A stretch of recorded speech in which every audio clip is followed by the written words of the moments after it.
Okay, fam, what's up, what's up, what's up? This is Robert Anton here at robertanton.com, and I am here with the final episode of The Voice Blind Auditions. That's episode 5, right? And I'm going to jump right in it and talk to you about what happened as the coaches finished up their teams.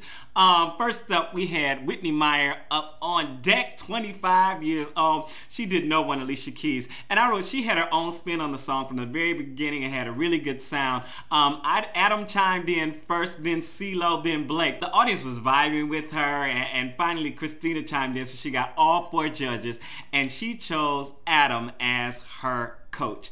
And I think that was a really good choice. David Dunn was up next. He did The Man Who Can't Be Moved, the script. He started out really strong with a solid sound. I was thinking Adele right away, like he had this sound. I was like, oh man, I actually felt like it was an Adele song, just the way he was singing it. He also had full command of the stage, but no one turned their chair around for him. And the audience was all for him, even afterwards. Like he just totally stole the audience heart. So it's a shame that they let him go. The Shields brothers were up next. Rory and Tristan, they did Dancing with Myself, Billy Idol.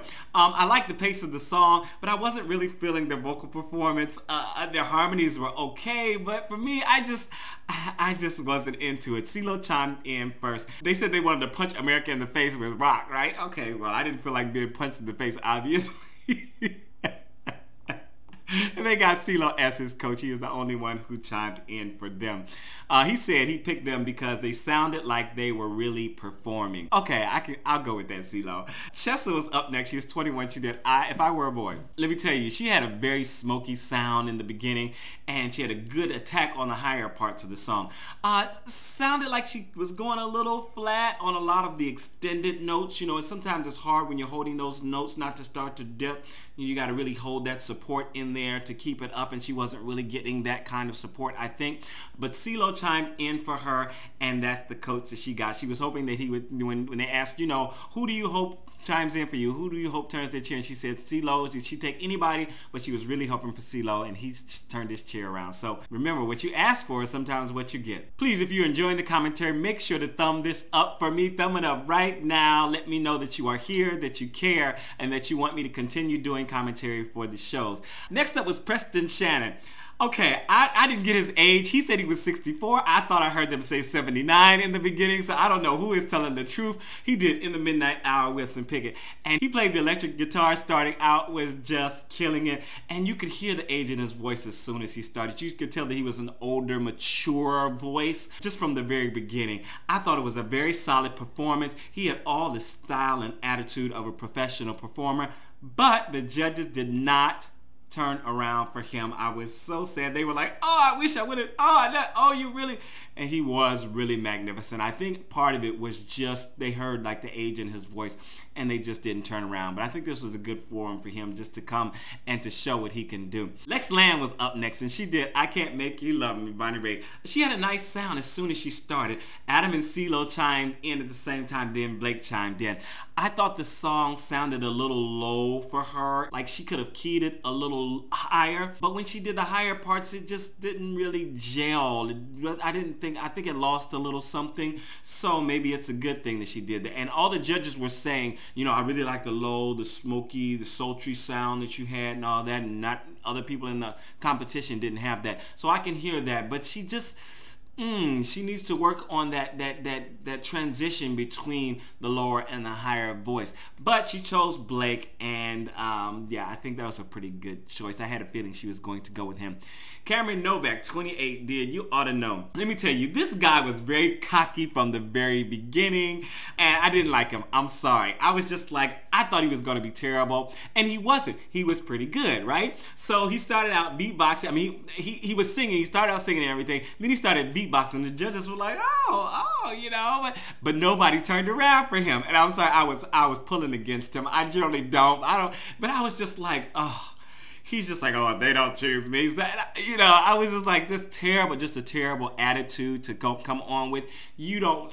But anyway, it didn't happen for him. And I think part of the reason is because he was just too cocky. The judges turned around and they were like, oh man, I wish I would have chose you. Especially CeeLo was like, I wish I would have chose you. They thought he was a woman to begin with. You know, he did have a strong voice, but it was just, I think his attitude came across in the song, and the judges just kind of rubbed them wrong. You know, sometimes you can hear somebody and they can just be so great, but something about them rubs you wrong, and you're just like, ooh, something's just not right there. And I think the judges caught that, and they just didn't turn around for him. One thing they did on 2 of the breaks, they had the movie The Lorax. They had the movie The Lorax, and they had the animated characters.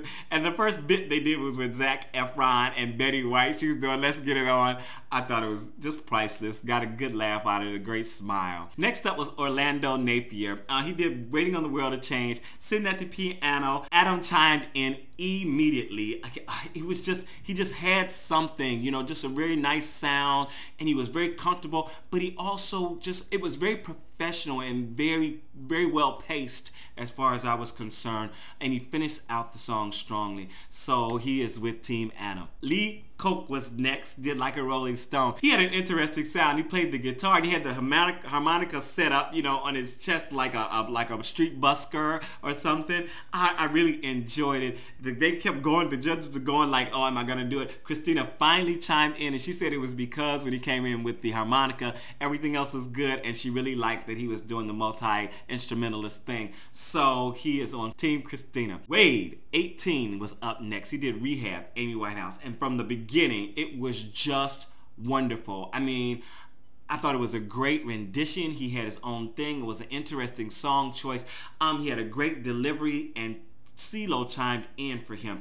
I really liked when he went down low and then came up high, you know, just like really like did a whole loop, had a really good command of dynamics, and just at the end, very understated and classy ending. Just was very low.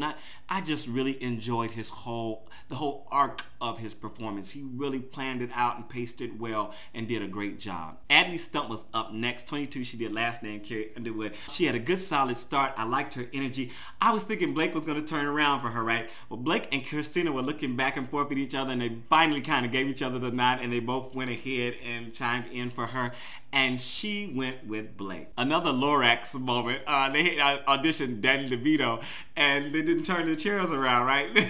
So they were like, I don't think the singing thing is for you. Have you ever tried acting? Y'all know I like my laugh, and the judges are bringing the laughs. The contestants aren't so much bringing the laugh, but the judges, and they having other little things going on, which are keeping it just a little light. Last up was Sarah Hill. She did I'm Going Down by Mary J. Blige. She had a nice clear tone, just coming out of the box. It was just very, very nice. You could tell she had like this crystal clear sound. Very pretty rendition of the song. I just thought it lacked a little bit of grit. She didn't have a lot of angst going on. You know, no loss to it. It was a pretty sound. I wasn't getting the story because I wasn't getting the angst. But Christina was inspired enough to get up on stage. She chimed in first, then got up on stage and sang with Sarah. So good luck. All the teams are finished. The battle rounds are starting next Monday, 8 p.m. and they're going to have mentors. Some of the mentors are going to be Lionel Richie, Robin Thicke, Alanis Morissette, Kelly Clarkson, Neo, and many, many more. So I hope you guys are enjoying the show. I don't know if you liked the auditions. If you did, make sure to drop down in the comments. Let me know. My name is Robert Anton. I'm trying to get this done, not to make it too long for you. I am excited. I am happy. I enjoyed the show so much. And I will be doing American Idol commentary Tuesday, Wednesday, and Thursday for the top 24. So bear with me. After that, I might wait until the top 12 to go back to it. But I will be doing the battle rounds for The Voice all the way through. Check me out at robertanton.com. And I also have original music here on YouTube and my So You Want to Be a Singer series. All right, peace. I'm out.